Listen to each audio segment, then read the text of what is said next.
আপনাদের রুকাইয়া কোরআনের যে চিকিৎসাটা, এটা হুজুরের যখন গাড়িতে উঠছে তখনই হুজুরকে আমরা সিগন্যাল দিছি, বলছি হুজুর আপনি যাওয়ার সময় আমি হুজুরের সাথে দেখা করব।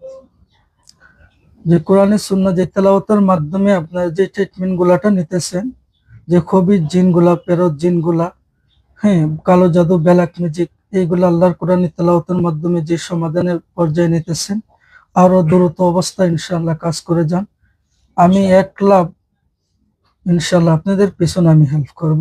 আলহামদুলিল্লাহ। যত ধরনের মানুষ আপনাদের সাথে যত সমস্যাগুলা করে তাকে স্বপ্ন দেখাবো, বলবো দেখেন হুজুরদের সাথে, এই হুজুরদের সাথে আপনারা কোনো ডিস্টার্ব দিবেন না, কোরআনকে আপনারা বন্ধ করবেন না, নাহলে বন্ড প্রতারণা, বন্ড কবিরাজের কাছে যাবে, তাবিজ মুল্লাইনদের কাছে যাবে, গিয়ে তাবিজ লাগাবে, কিন্তু ফায়দা হবে না, টাকা লুটপাট করবে।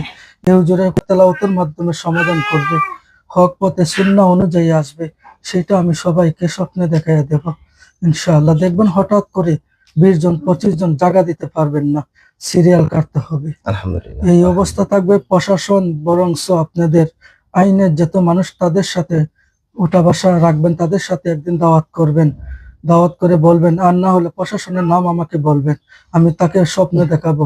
আপনি নামাজ পড়েন, ফজরের আগে আমি স্বপ্নে দেখাইবো, মাথায় হাত দিয়ে বলবো, অফিসার হুজুরের তেলাওয়াত সুন্দরভাবে কোরআন সুন্নাহ চিকিৎসা করে, আপনারা বাধা দিবেন না, মানুষের কথা শুনে আপনারা এটাকে ডিস্টার্ব দিয়ে এটাকে ধ্বংস করবেন না।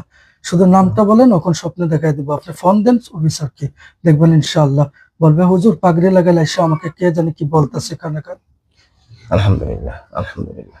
অনেক সময় অনেক রোগী ইয়া কয় যে হুজুর আমরা তো বিভিন্ন খানো গেছি, শেষ পর্যন্ত স্বপ্নে দেখছি আপনারা নয়তাম ওয়াইছি, এগুলো মুমিন জেনজেরা তাইতেন গিয়া স্বপ্নে দেখায়। আমি আসার আগে এখন গরফুরি সাহেব রহমতুল্লাহ আলাইহি কবর জিয়ারত করে আসছি, বাগা সাহেব রহমতুল্লাহ আলাইহি, বিস্কুট সাহেব রহমতুল্লাহ আলাইহি, ফুলতুলি সাহেব রহমতুল্লাহ আলাইহি, শেখ সাহেব রহমতুল্লাহ আলাইহি, সবার কবর জিয়ারত করে আসছি।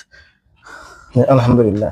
তো আমরা সিলেটর বুজুর্গ আল্লামা শায়েখ ফুলতুলি সাহেব রহমতুল্লাহ আলাইহি, আল্লামা শায়েখ বরুনার সাহেব রহমতুল্লাহ আলাইহি, বাগার সাহেব রহমতুল্লাহ আলাইহি, গহরফুরি সাহেব রহমতুল্লাহ আলাইহি, কৌরিয়ার সাহেব রহমতুল্লাহ আলাইহি, কাতিয়ার সাহেব রহমতুল্লাহ আলাইহি, দরগার ইমাম সাহেব রহমতুল্লাহ আলাইহি সহ আমরা বুজুর্গানে দিন হলে এই লাইনে সময় দিছে।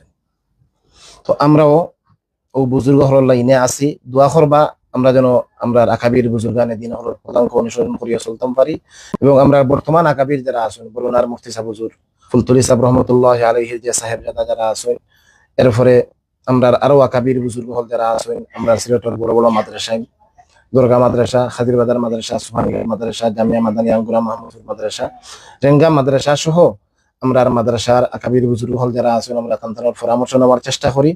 আমরা চাই যে এই গত দীর্ঘ কয়েক যুগ এমন হয়েছিল যে মানুষের একটা ধারণা হয়ে গেছিল যে কুফুরি ধ্বংস করতে হইলে কোনো বিদর মিলে গেছে যাওয়া লাগে, কুফুরি ছাড়া কুফুরি ধ্বংস হয় না। এর মানে আল্লাহর কালামের উপরে আপনার ইমানও একটা দুর্বলতাই হয়। আল্লাহ দেখছেন কিয়ামত পর্যন্ত মানব জাতির উপরে যত সমস্যা আইব, সব সমস্যার অগ্রিম সমাধান এই কালামও আল্লাহ রাখছি।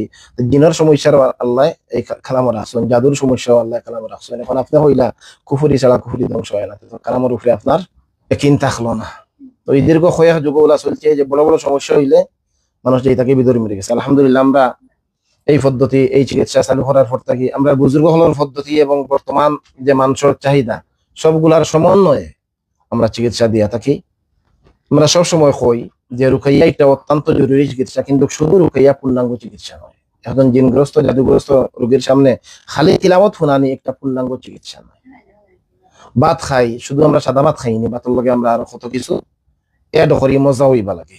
আমরা রুচি অনুযায়ী আমরা যেটা সামনে পাই এবং রুচি অনুযায়ী যেগুলো ম্যানেজ করতে পারি, ঠিক তেমনি ভাবে এই চিকিৎসার লগে এখন রোগী সুস্থ হইতে গিয়া যখন যেটা প্রয়োগ করার দরকার হালাল পন্থায়, তাই বলিয়া তো আমরা সৌর গুস্ত খাইলেই না, মজা খাইতাম করি, আমরা হারাম কোনো জিনিস তো নিয়ে রান্ধি না। হালালের মাঝে আমরা যেগুলা রুচিসম্মত, যেগুলা আমরা লাগে ম্যানেজ করা সহজ, ম্যানেজ করতাম পারবো, আমরা ওগুলোও আনি, মেহমান দাঁড়িয়েও করি, আমরা নিজেও খাই। ঠিক তেমনি ভাবে আমরা চিকিৎসার ক্ষেত্রে হালাল তরিকায় শরীয়ত পন্থায় আমরা যেগুলা যে রোগীর উপরে প্রয়োগ করার দরকার আমরা ওগুলা আমরা যোগ্যতা অনুযায়ী প্রয়োগ করার চেষ্টা করি। বাকি তো শিফার মালিক আল্লাহ। অনেক সময় অনেক শখ করি আর আন্দার পরেও দেখা যায় মুসাবান না, কোনো একটা ত্রুটি থাকি যায়, হয়তো বাবুরচিরও ত্রুটি থাকতে পারে, অথবা এই বাজারটাও হয়তো ডেট ওভার, অথবা যে গুস্ত ওই গুস্তটাও হয়তো হয়তো গুস্তর মধ্যেও কোনো প্রবলেম থাকতে পারে। তো এইরকম আমরা মধ্যে এলা আমরা চিকিৎসা দেওয়ার কি অনেক সময় অ্যাক্সিডেন্ট ঘটে, যে এক রোগীর দেখা গেছে আমরা আশা নিয়া চিকিৎসা দিছি কিন্তু এই রোগী আমরা কাছ থেকে পূর্ণ সফলতা পাইছি না, অথবা আল্লাহর হুকুম না এই রোগীর শিফা আমরা না। হয়তো এমনও হইতে পারে যে তান হয়তো কোনো বালার কারণে অথবা তান কোনো গুনার কারণে আল্লাহ 5 বছরের সাজা দিয়ে রাখছে। হয়তো এই 5 বছরের সাজার মধ্যে তান ভবিষ্যতের কোনো বালাই জড়িত, অথবা তান পূর্বপুরুষের মাছ থেকে অথবা কেউ হয়তো কোনো অপরাধের কারণে আল্লাহর পক্ষ থেকে 5 বছরের সাজা দেওয়া হয়েছে।